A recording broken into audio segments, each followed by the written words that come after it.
দেশের ভবিষ্যৎ পরিকল্পনা ও উন্নয়নের ভিত্তি গড়ে তুলতে শুরু হয়েছে জনগণনা 2027-এর তথ্য সংগ্রহের কাজ। সারা দেশের পাশাপাশি দক্ষিণ ত্রিপুরা জেলার সাব্রুম মহকুমাতেও সরকারি জনগণনা কর্মীরা বাড়ি বাড়ি গিয়ে পরিবারের প্রয়োজনীয় তথ্য সংগ্রহ করছেন। এবারের জনগণনার অন্যতম গুরুত্বপূর্ণ বৈশিষ্ট্য হলো সংগৃহীত তথ্য সরাসরি অনলাইন ডিজিটাল ব্যবস্থার মাধ্যমে আপলোড করা হচ্ছে। এর ফলে তথ্য সংগ্রহের কাজ আরো দ্রুত সম্পন্ন হওয়ার পাশাপাশি তথ্যের স্বচ্ছতা ও নির্ভুলতা নিশ্চিত হবে বলে প্রশাসনের পক্ষ থেকে জানানো হয়েছে। সরকারি জনগণনা কর্মীরা প্রতিটি পরিবারের সদস্য সংখ্যা, বাসস্থানের অবস্থা এবং অন্যান্য নির্ধারিত তথ্য সংগ্রহ করছেন। প্রশাসনের পক্ষ থেকে সাধারণ মানুষকে সঠিক তথ্য দিয়ে জনগণনা কর্মীদের সহযোগিতা করার আহ্বান জানানো হয়েছে।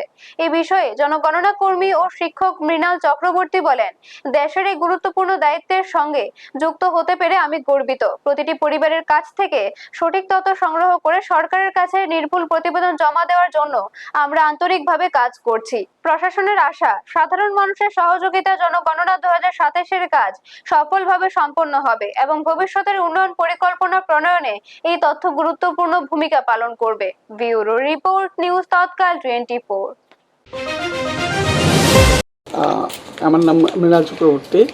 আমি 5 নম্বর ওয়ার্ডে সাব্রুম নগর পঞ্চায়েতের উদ্যোগে ত্রিপুরা সরকার এবং ভারত সরকারের যৌথ সহযোগিতায় যে সেন্সাস 2027-এর যে প্রথম ধাপ হাউস লিস্টিং যে অপারেশনের কাজটা, সেটা এনুমারেটর হিসাবে করছি গতকাল থেকে। তো বেশ ভালো লাগছে, গর্ব অনুভব হচ্ছে যে আমি এই এত বড় মহান কর্মযজ্ঞে আমি নিজেকে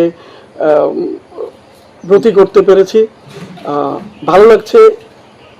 আগামী প্রজন্মের জন্য ভারত সরকার, ত্রিপুরা সরকার যেই কর্মসূচি নিয়েছে, যার মাধ্যমে তথ্য ভাণ্ডারকে আরও বেশি পরিমাণে সমৃদ্ধ করা যাবে,